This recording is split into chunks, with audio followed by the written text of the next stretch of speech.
Demain, on a Rennes qui va accueillir le 3e, l'OGC Nice.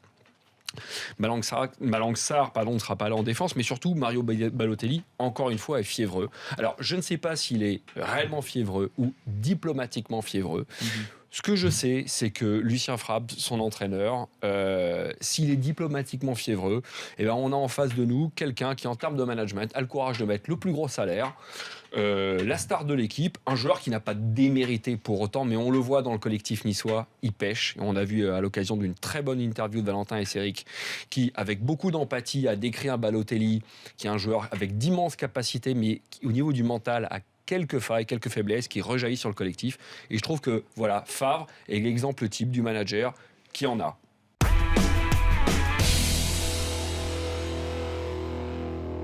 Est-ce qu'on peut faire quelque chose pour lui, pour Cahuzac?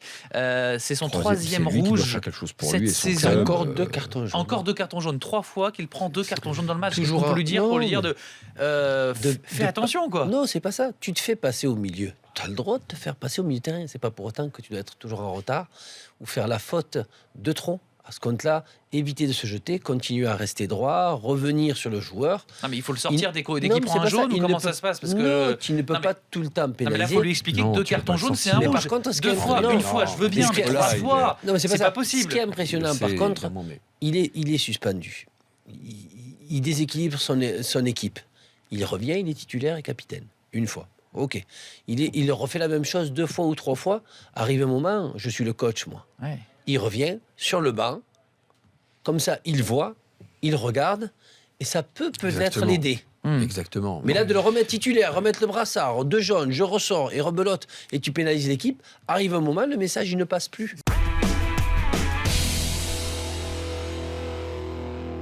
Quand ce n'est pas 1 ou 2, mais 7 à 8 recrues qui sont là et que tu dois dispatcher à chaque match pour les montrer, je ne pense pas qu'au moment où Lille essaie de revenir avec un entraîneur qui a repris cette équipe il n'y a pas longtemps et que le maintien cette année va être une bataille forcenée, c'était peut-être pas le moment. Est-ce qu'ils ont encore envie de se maintenir aussi, les joueurs? Parce qu'il y en a question beaucoup qui savent que j'aurais bien aimé poser à Patrick Collot. Il sait qu'il va partir également. Enfin, c'est un peu compliqué. J'aurais bien aimé poser la question à Patrick Collot. Est-ce que tu te sens plus ou moins, il ne le dirait pas, obligé, est-ce que les dirigeants t'obligent plus ou moins à faire jouer les recrues? Parce que mettre à disposition est une chose, mais mettre à disposition pour faire jouer est une autre chose. Mais là, le déséquilibre est total au moment où Lille revenait un petit peu.